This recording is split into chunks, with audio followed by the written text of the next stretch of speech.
Since the new Overboard with Anna Faris comes out tomorrow night, I might as well talk about the original Overboard, which I did just watch for the first time a couple weeks ago, and I really thought I should talk about it because this movie is an interesting one because it's kind of a time capsule in a way because I'm curious to see if the remake will do this gender swap thing in a way where it's not as sexist as the other one is. And the other one, the original 87 Overboard, I watched and thought it was actually really entertaining and really awesome. And there are things that you could really pick and choose about how sexist it is and how these characters are written in a way where they could be considered unlikable. But I really enjoyed the movie regardless of that because the acting is so great in this movie for this type of family comedy movie from the 80s. And I think that you got two incredible leads in this movie, Kurt Russell and Goldie Hawn. The way that they work off each other works really well despite the writing. And I'm not going to say it's terrible writing, it's just it's written in a way where women are not treated the same, and it kind of, I don't know, they kind of make it to where since she's this horrible heiress who is like the most stuck up person ever, it kind of sounds like she's getting her comeuppance because of losing her memory, and then Dean is telling her all this stuff about, like, that's a lie, that since she forgot her memory. And it's weird because it could be considered sexist, but, like, I think that the acting is so great in this movie and these characters are so likable that I don't care. I don't care if this is dated in a bad way with that kind of thing because, like I said, these performances are great. Kurt Russell is really good in this movie, and I liked how I usually see him mostly in horror movies. Those are the only ones I've really seen him in. I mean, he's been in other stuff, obviously, but I think most of the stuff I've seen him in is usually Carpenter stuff.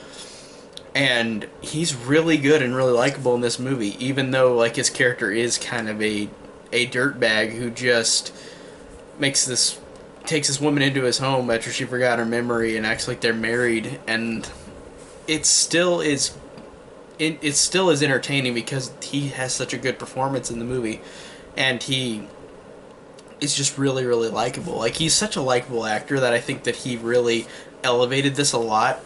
And Goldie Hawn, out of the two, I'd say Goldie Hawn I think has the one of the best performances in this movie because she really has to play all these multiple roles at the beginning, where she's the Joanna, the woman who's rich and is horrible to everybody and horrible to Dean, and she is so incredibly unlikable at the beginning of the movie, and it's so cool to see how she becomes so likable by the end of the movie, because she does kind of learn a lesson where when she's not spoiled and whenever she forgets her memory, she learns about family, learns about it's not all about you. And that's an obvious, like, trope that you've seen in a million movies, but I thought her performance was really, really great. And it really, again, these two actors really brought this material up from being something, like, if it was other actors, then it might have been less palpable because these performances make this movie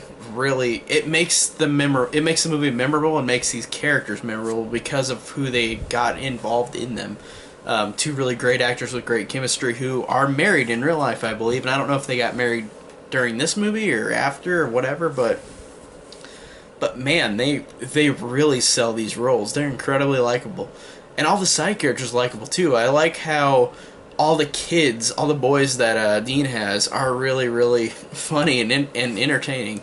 I like the kid who talks like Pee Wee Herman all the time, no matter what. Like, I think that's a funny trope, and I liked how all the kids have to kind of keep in the secret that she's not who she really is, and have to, like, entertain her. But I think that they really do have likability towards her and towards Dean. Like, they feel like a real kind of family.